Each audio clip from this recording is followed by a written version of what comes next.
I'd like to thank George and the staff here for making this possible.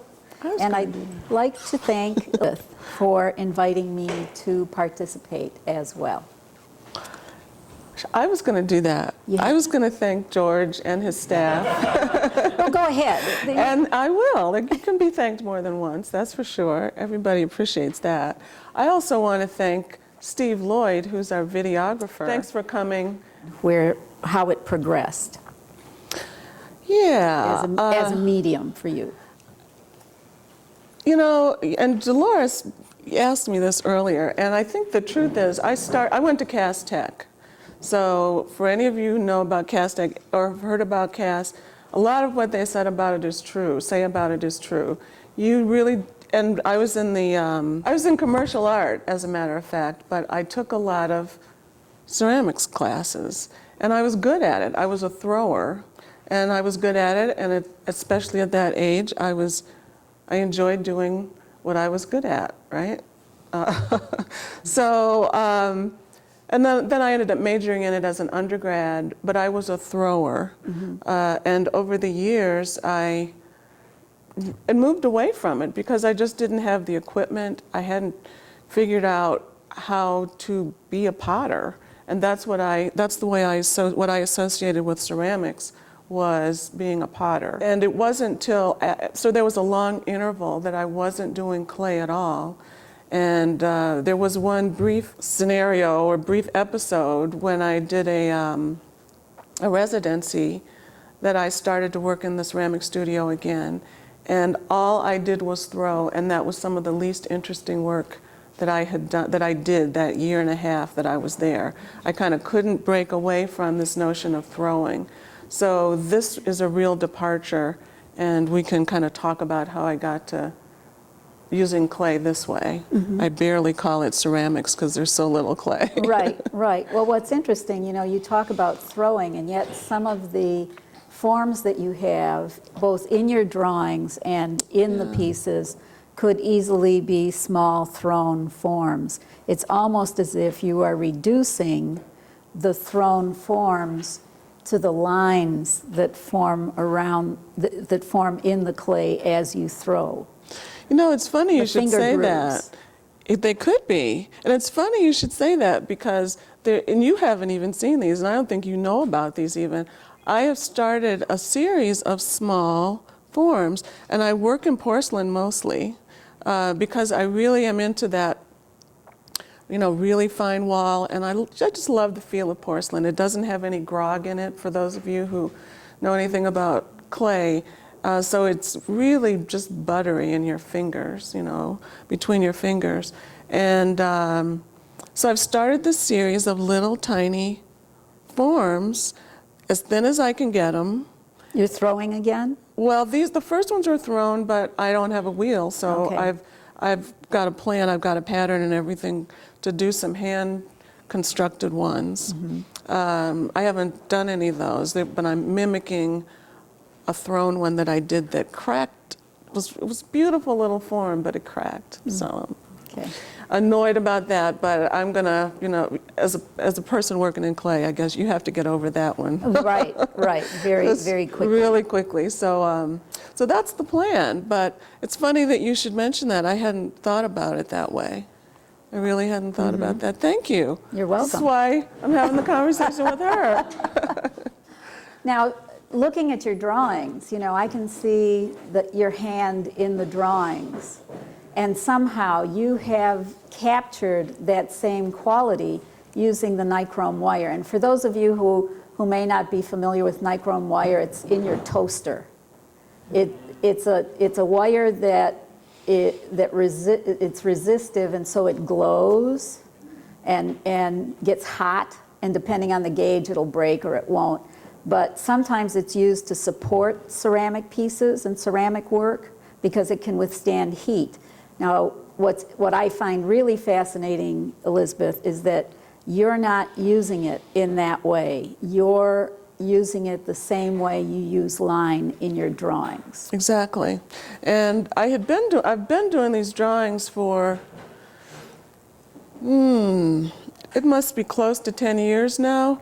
But I had, maybe about 4 years ago, I had this notion, because I don't sleep much, but I don't get up when I wake up. So I'd lay there sometimes, well, almost all the time, for an hour or so, and I'm real productive. My imagination is real productive about 4 in the morning.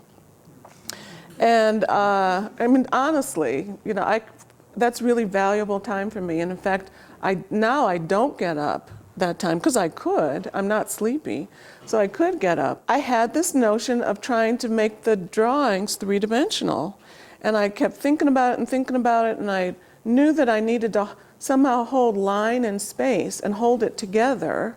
And that's where my ceramics background kicked in again, because I realized, and I conceive of these as pinning lines together.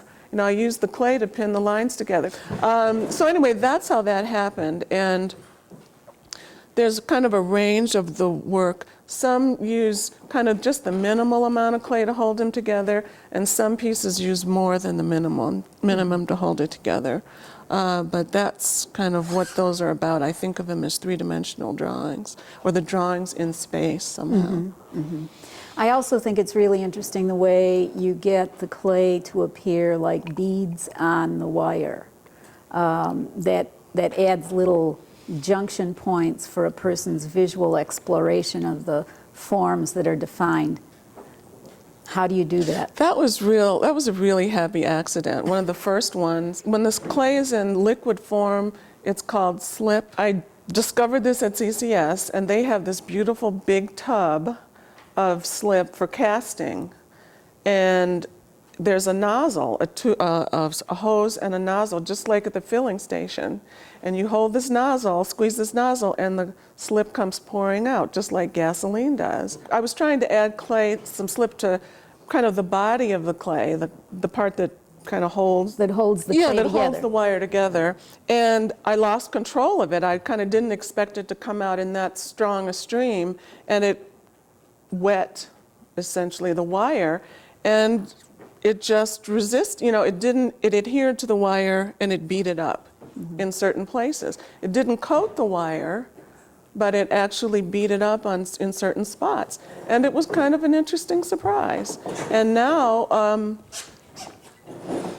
I try to use it sparingly because it's a little gimmicky, you know, if you use it too much. But it was a nice way to punctuate the line.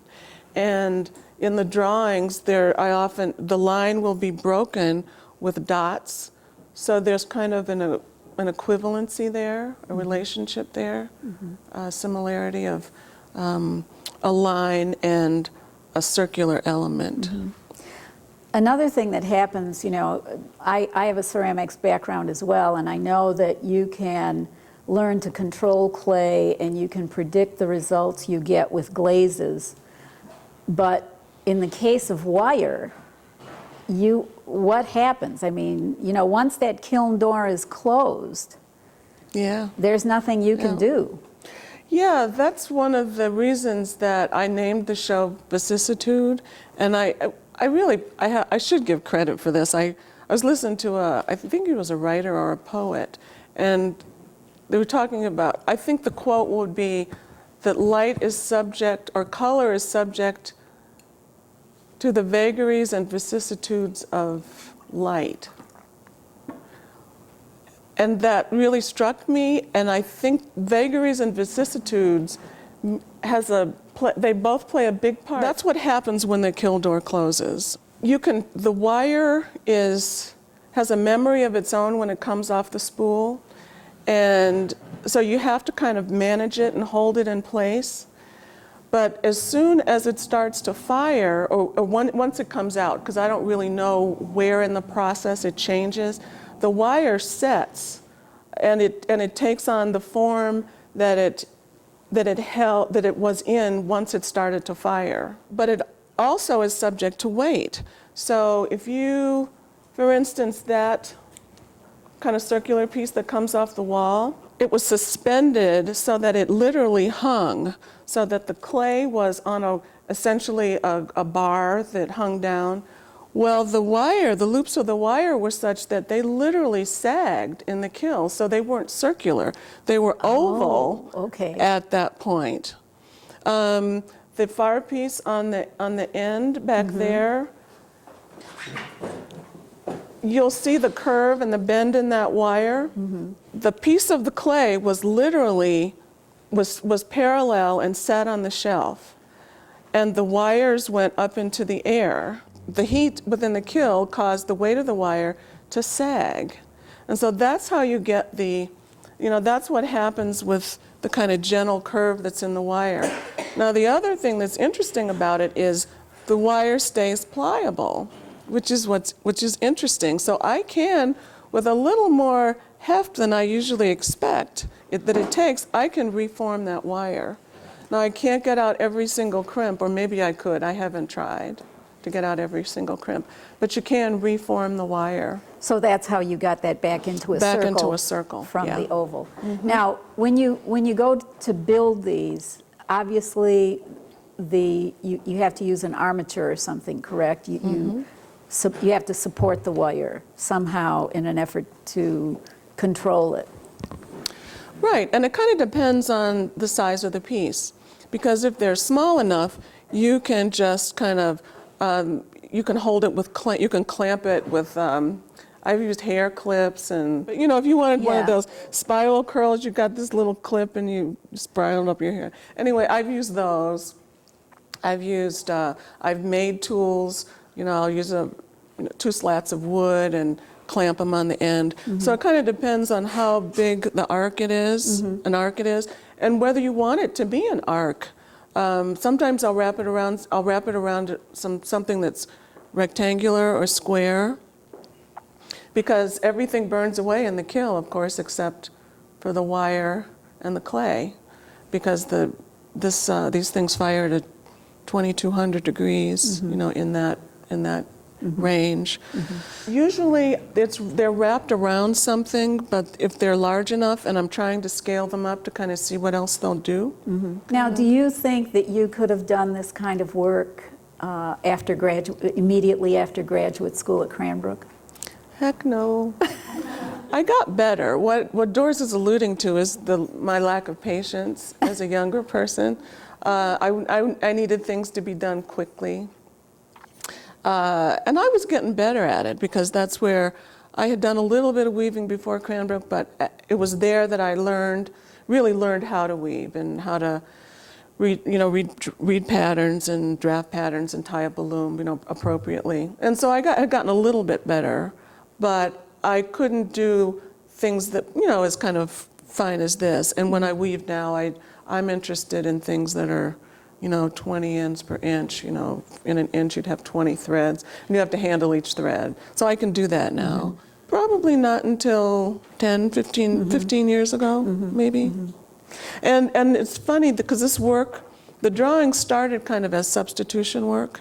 I was talking to somebody, and they talked about the idea of substitution work. When you didn't have the space or the equipment or the money or the whatever it took to do the work you actually wanted to do, but you knew you needed to keep working and you wanted to keep working, so you came up with what they called substitution work. Ah, okay. And I can't exactly remember what it was I wanted to do, but I started doing these drawings as kind of substitution work, and they sort of took over. They became the major work for a while, and now the clay and the drawings kind of work together. They're both major. I really enjoy the quality of the line, both in the drawings and in the three-dimensional forms. How do you consistently get the line you get in the drawings, and what are you thinking about as you're doing that? Well, I'd say there are two different answers to that, especially for the drawings. The drawings have to do with this notion of repetition and repeating and reconsidering a single idea. And in the case of the drawings, it started out as the idea of the line represented reconsidering the same thought. So if you say you have a problem that you're trying to solve, you think about it one way, then you think about it another way, and you keep addressing it, and it keeps changing, and you know new information comes to you, and which is kind of what vicissitude is about, a change. So things they keep getting a little bit different, and you could think of it as a knot, kind of teasing out a knot. It gets a little bit looser and a little bit looser. So the drawings, the lines initially were about repeating the same line. Of course, you can't repeat the same line. It's like being the same person. You're not really the same person that you were yesterday. You know, you're a little bit different. And of course, you're a very different person in 10 years. So it's kind of like that. But as I was trying to repeat this line, it was controlled or affected, the line was affected by the arc of my wrist. You know, the drawing that I would do quite often, because I'd anchor my wrist. Then they got more physical. As I got bigger, it got more physical, and that is also controlled by what my body can do and how I can control my body. And this one was a real interesting one because it has to do with walking. I was going to say, did you do that one standing up? Yep. And because I had this interest to do these walking drawings. And I think that's related to weaving, because weaving is, I didn't mention that. Yeah, I did, weaving. Yeah. Because weaving is really physical. If you've ever woven yardage, it's rhythmic, because you're weaving, especially if you're putting in, unless you're doing something really, really fat, it takes 20, 30, 40 passes of the shuttle to get an inch or two of cloth. So once you start weaving, I mean, it's real physical. It's just back and forth, and you're moving treadles, and you pull the beater bar, and you throw the shuttle, and you hit the treadle, and you pull the beater bar. So it's that repetition over and over. So I was interested in trying to get some of that physicality into the drawings.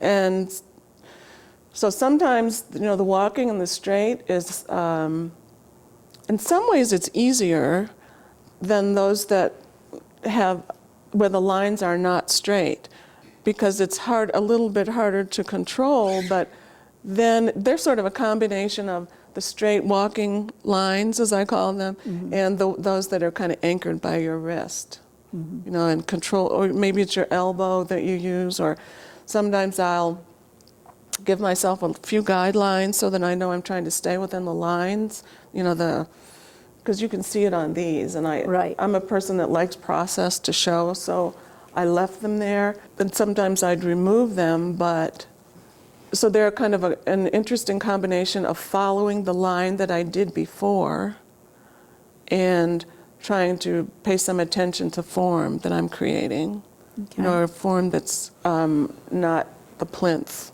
The cone and the plinth that I've been using. So how do you resolve, in my drawings that are done with thread on paper, the front surface is what I refer to as the intentional mark, because I can see it as I'm making it. But the back of the paper is the unintentional mark. I have no control over that. That's the equivalent of your work in the kiln. How do you resolve the two? You just don't pay attention to it.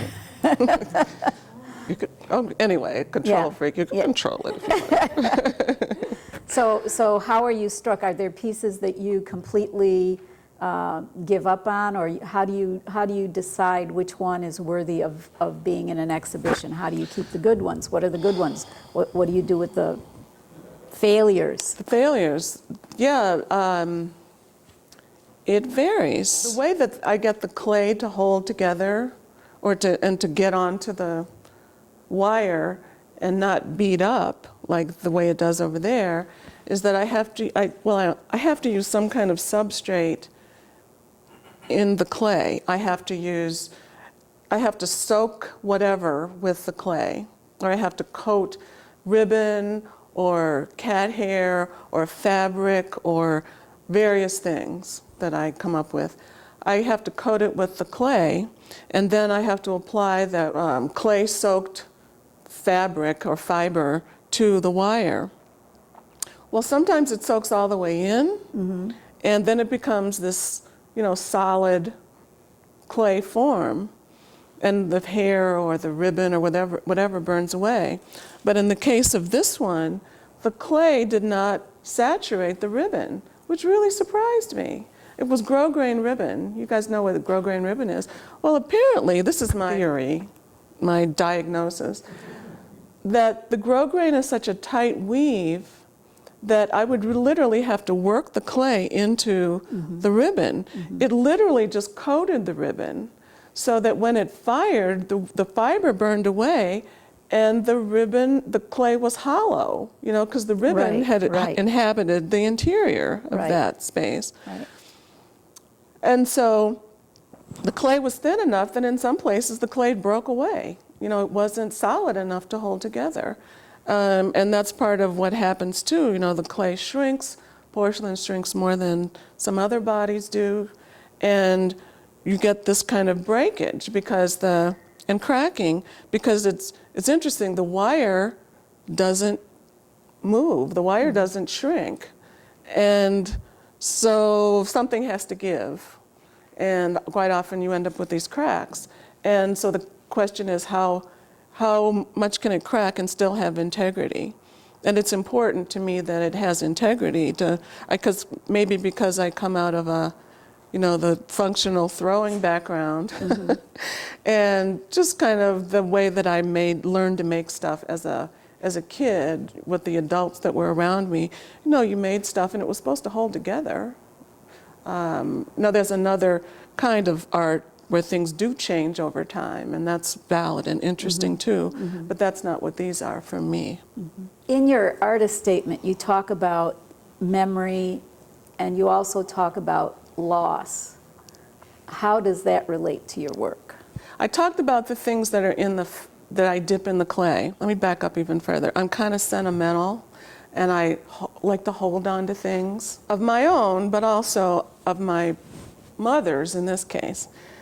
And my mother passed away, and I inherited the house and the furniture and all that. And you know what drawers are like. And everybody's got a drawer in their dresser that had all the little pieces in it. The single shoestring and the hair, bobby pins. And those of you who know me know I have no use for bobby pins and those little clips that I talked about.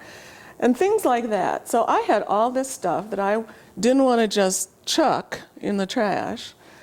And then I moved in my stuff, and then I left my studio. So I kept moving stuff in the house and moving stuff in the house.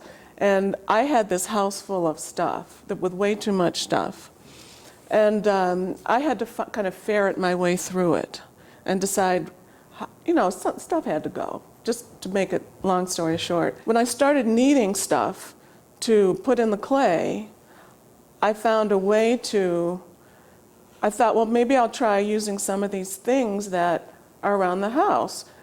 Oh, because my mother also sewed and knitted, and so she had a bunch of fabric and patterns things that have been cut out that hadn't been sewn, and there was fabric there. There's yarn. Believe me, if anybody wants yarn, see me. I just finished sorting it out by color and type. Plus there was my stuff. And I have cats, and they have, one is a long-haired cat, and I keep him combed fairly regularly, so there's always nice clumps of hair, coming out off of Zero. That's his name. The memory part has to do with choosing and using these things around the house. And they're there because it's not just the loss of my mother, it's loss of what happens over time. You don't have yesterday.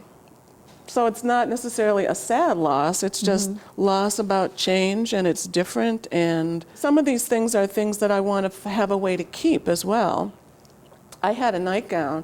It was just a beautiful nightgown. I mean, and it was just a cotton nightgown, but I had worn it so long that it literally tore, and this was a big loose nightgown, but it got threadbare. That's what actually happened. Right. And so it tore. And I thought, God, Elizabeth, you got all this stuff in this house. You do not need to sew up this tear in this nightgown. Let it go.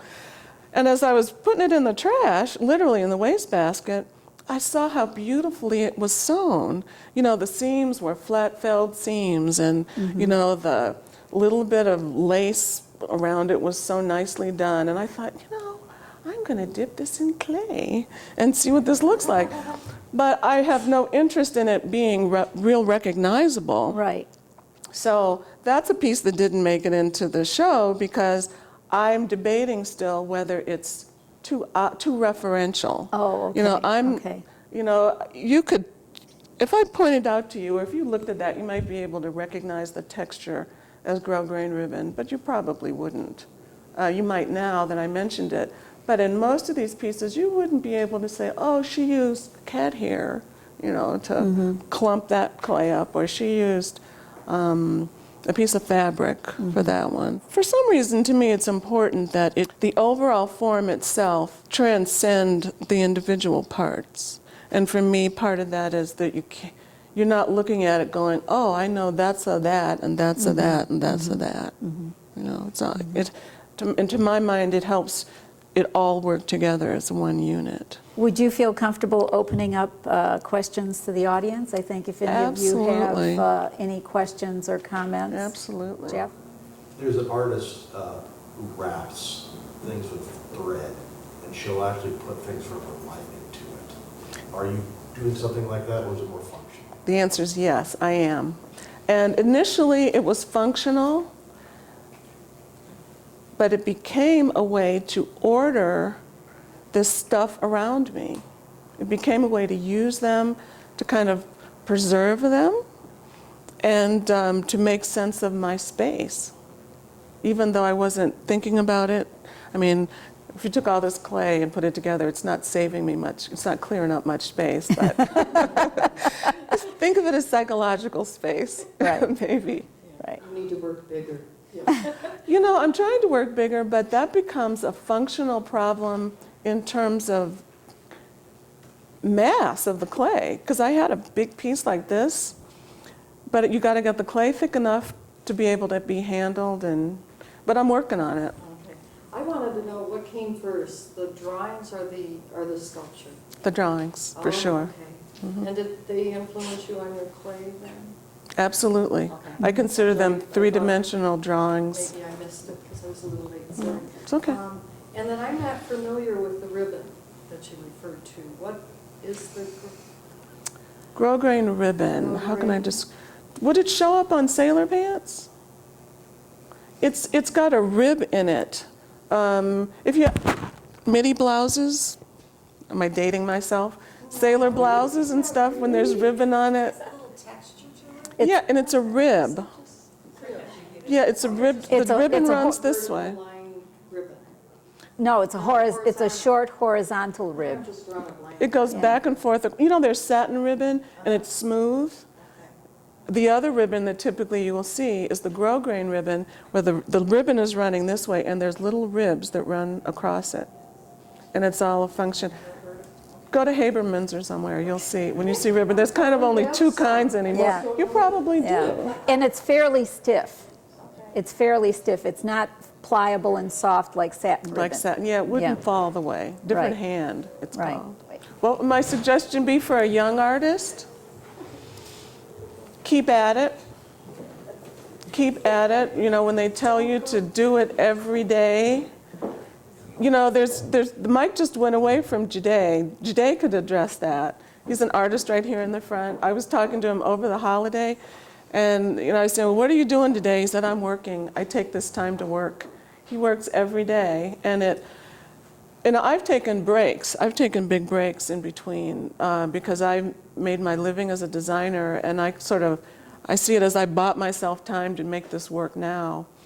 But now that I'm making this work, I think, boy, oh boy, I wish I hadn't taken those breaks.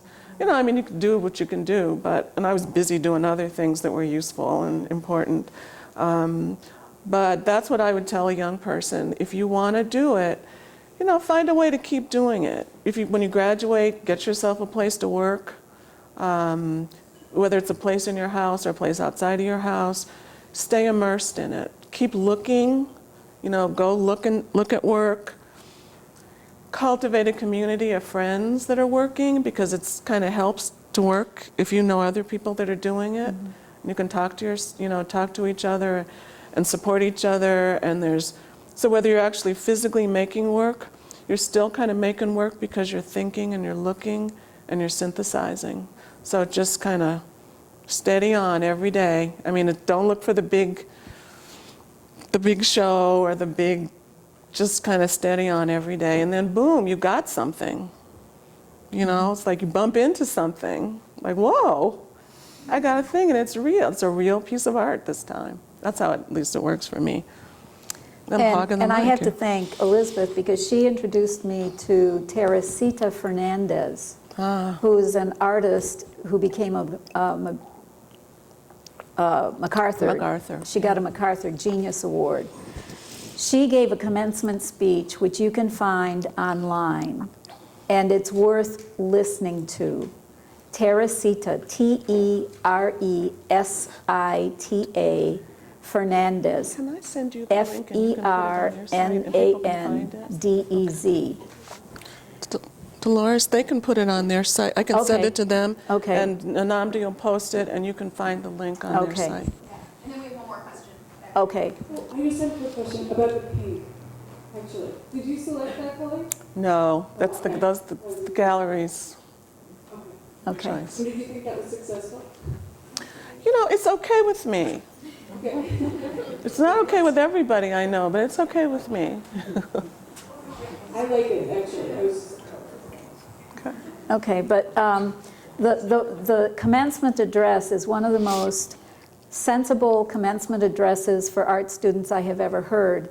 And one of the important things she says to these graduates is that your life feeds your art. So all of your life experiences are going to flow into that. And the more experiences you have, the better the art is. So often, you know, I think when I remember graduating from college thinking I was going to make great art, but I didn't even know what my thing was. You know, and in the 70s when I was at Wayne, it was do your own thing. And here I was coming out of a parochial school education going, what's my thing? I don't know what my thing is. So how could I make anything? I returned to studio practice in 2009 after a 30-year hiatus. And boy, do I know what my thing is, and do I have a lot of work to make, you know, and a lot of ideas. It's like they just don't stop. It's almost like I look at the calendar and I see where my birth date is and I go, I don't know if I have enough time to finish all the ideas I've got. So and that's one of the points she makes. Who you love, how you love them, what you do, how you do it, everything feeds your art. So, you know, there was a period where I thought I wasn't making art, but I was writing about art, or I was supporting artists, or I was buying art, or I was, you know, encouraging my daughter to be an artist, or I was cooking and entertaining in a way that became my expression, and that was my art. Mm-hmm. And now I'm channeling all that back into my studio. Can I say one more thing to that? You know, look around you. There are a lot of artists here. And in fact, I'm going to ask all the artists to raise their hands. Please, don't be shy. And that's all sorts of artists. People who cook, people who sew. So there are, and I ask people to raise their hands, so if any young people are here or any people who think they want to make art, you could talk to any one of these people. And we're talking musicians, we're talking visual artists. There are people here who can attest to that idea of steady on and how different it is at the beginning than it is 20 or 30 years later. And there are young artists here as well. So, I think you can get their opinions, I'll put it that way. And I think one of the interesting things is that art is thought about differently now. When I was at Wayne, I was just hearing about dead white men's art, or big, high-priced artists in New York, and very few of them were women. Now, however, and it was largely through going to African American galleries here in Detroit, that I found that those artists involved their families in their openings so that everybody was there. It was like going to church, and they introduced everybody. Whereas when I went to openings at galleries that were owned by white business people, it was, the artist was the focus, and as far as I knew, that person lived in a bubble and had no family, and I didn't even know how they got where they were. My illusion was that they lived in a studio and just made art all day. I didn't even think about how they paid their bills. And in fact, that's not what happens. And I think it's important that artists know that's, especially young people know. And that's another point that Teresita Fernandez makes, and that is that you don't have to give anything up. I just loved it when she said, I had babies, I traveled, I made art, and I have many ideas, and I'm going to keep doing it. And that's really important. Sometimes, and I've read about African American women artists who literally had a 2-foot space on the end of their kitchen table, and that's where they made their art. And it was terrific. And they got support. And they did it while the soup was cooking and the baby was crawling under the table.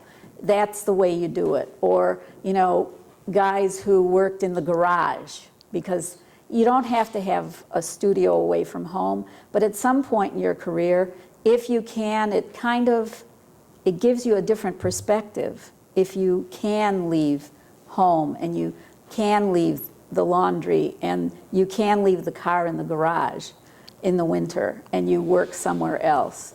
But you can't give up. You still have to keep at it. My name is Julian J, by the way. This question was brought about by the previous one about experiences being very helpful.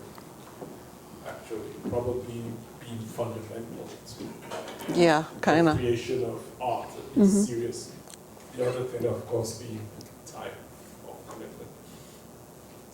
Could you address, and this comes from an earlier interview that myself and yourself had, which you'll probably read about, I'm sure, within the next few months on an online magazine. But could you address the influences, if any, of your profession as a graphic designer in your current body of work? Oh. Could you So- hash that out a bit? Ever since you asked me that, I've been kind of wrestling with that. Because my graphic design influence were definitely modernist. The Swiss designers and, George Nelson and the way that got transferred over here. George Nelson and Massimo Vignelli, and those people. And they it's sort of a mashup with minimalism in terms of art.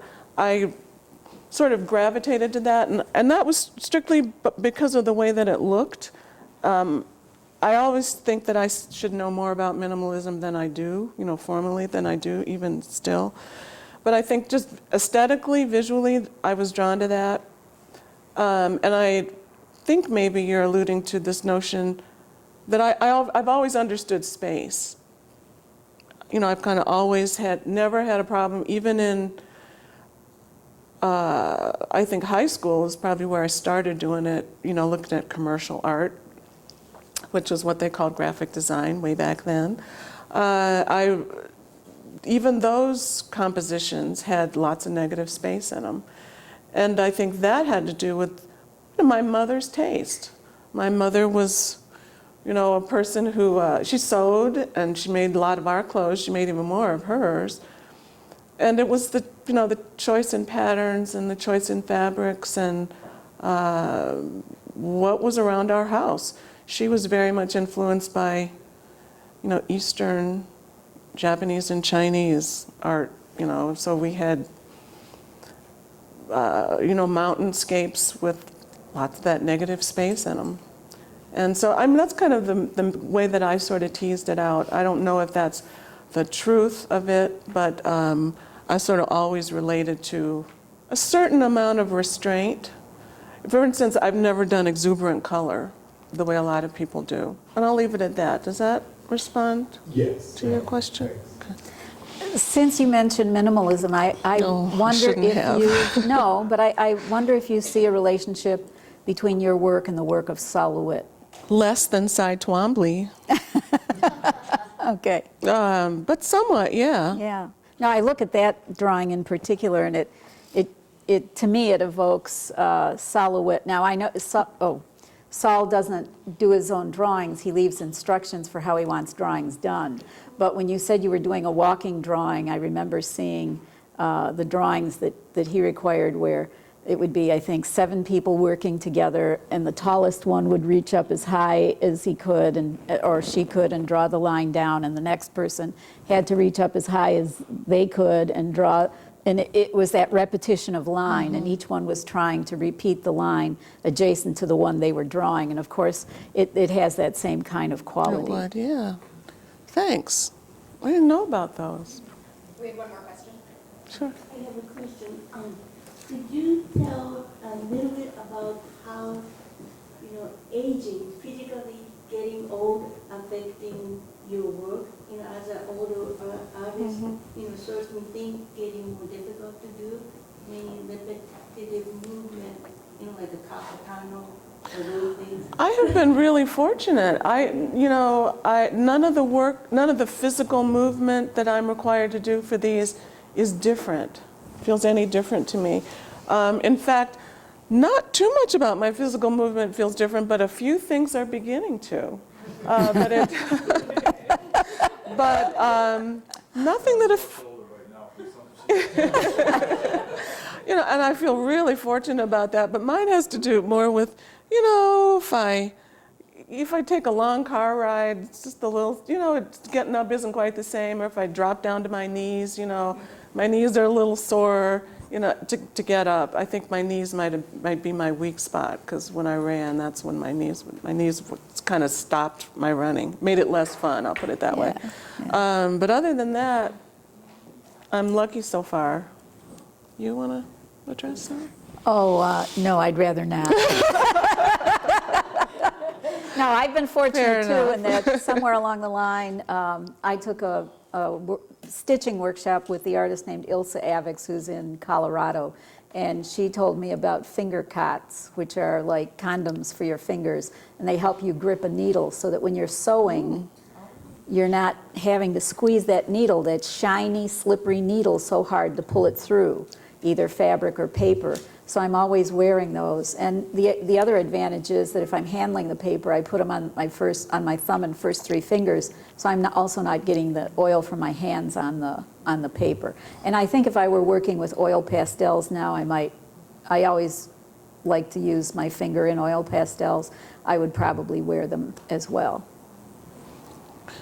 One more thing about that, just about your physical self. The woman back there asked about advice for young people. Another piece of advice for young people and your physical self. Take care of it. If you're a maker, whatever kind of maker you are, you're doing something over and over. I knew a woman that was a weaver on a loom. One of her legs developed a much larger muscle than the other because she used that leg to treadle. If you're a person who works in the metal shop and you're forging, and it affects your muscles, it affects your arm, and you'll need to take care of it, whether it's stretching or if there are places like Penland and Haystack. There are these wonderful camps, I call them camps, but they're schools, craft schools that people go to. And if you go to those, there's almost, certainly if you go to Penland, there's always a movement instructor there for every session, whether it's Tai Chi or yoga or I can't think of whatever. But there's always some kind of movement instructor there, and that's why they have them there, to help you kind of correct what's going on in your body, because most of us aren't ambidextrous and we're putting more stress on one, uneven wear on our body. So as a young person, you might want to be aware of that and start, if you throw, you're hunched over maybe. So what do you lift your wheel? Do you do something to help compensate for or minimize the problems that you might physically have, 30 years, 40 years later, so that you can keep working in comfort? I saw a hand back there. Mahindi, hi. I wanted to know, He's a fabulous musician, by the way. I wanted to know if you listen to a particular type of music that you create. Musicians in our studios and clubs and so on, we're surrounded by graphic art and so on. It kind of influences, the feeling and the mood. Is it the same for you? Is there a particular type of music that you listen to, you like to listen to? I wish I could say yes. There is not, but there is music that I love. And I think somebody asked me about space, or somehow I talked about space. If there were, or if I could, a lot of music, a lot of visual artists make art that has to do with a certain kind of music or certain artist music. If I did, the only musician I think I could make music or make visual art to would be Thelonious Monk, because of the space. There's so much space in his music. And my sister owned 2 of his albums when I was a kid. And so they were the first 2 albums that I sort of commandeered from my sister, maybe the only 2. And I got them right away. I just got them. And, they weren't, well, I don't think any of his work was difficult. Some Coltrane stuff, I'm just sort of, I just sort of caught up to it 10, 15 years ago, the more out stuff. But Monk's work I always got, so yeah, his. Even though I don't necessarily play that when I'm working, I don't necessarily play music when I'm working. Yeah, you're But a I jazz do. person too. Yeah.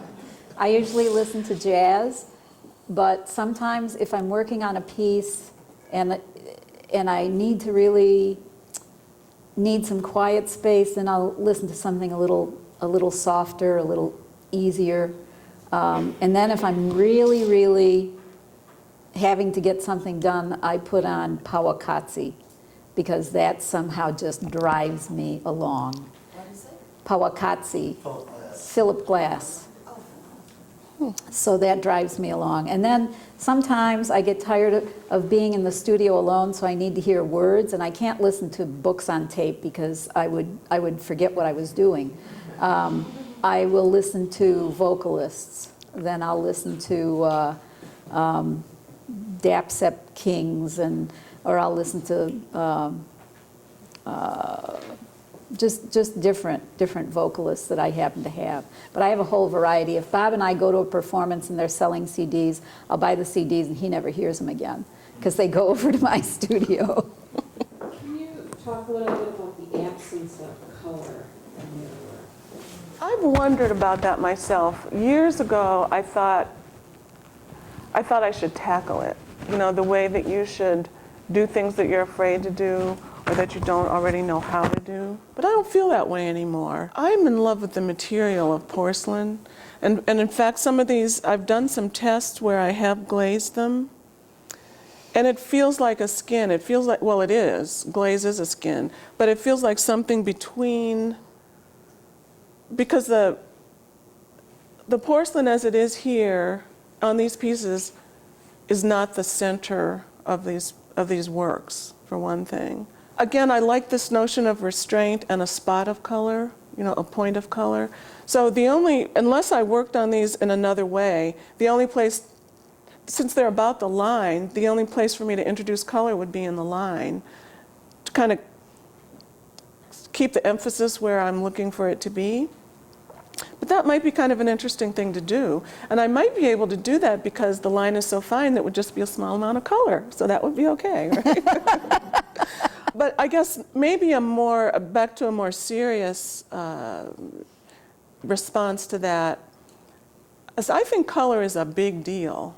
Color is really complicated. Maybe if I had kind of been working at this intensity all those years, I'd have been able to figure it out. But until I can, I mean, I think about color.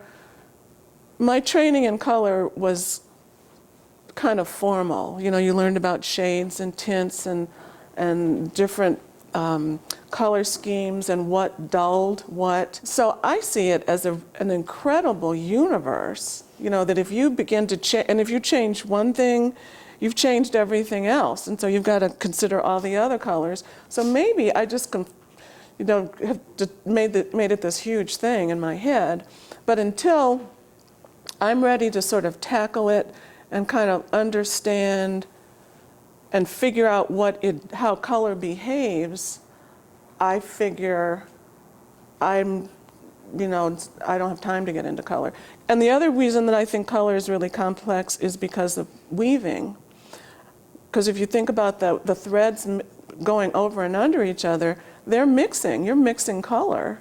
And that is huge. You know, it has to do with how much of the warp is showing, how much of the weft is showing, which will affect how much of the color is showing. And so I think of color mixing as being a really big universe that requires a lot of understanding that you only gain by doing the work, which is another interesting thing that Teresita Fernandez says is the majority of the work you do, the work of the work you do isn't seen. You know, I mean, something like that. I'm probably mangling it, but you know, people see the tip of the iceberg, you know, and all this is the work that you did to get this here. And I say that to students, you know, expect to do. It's another piece of advice.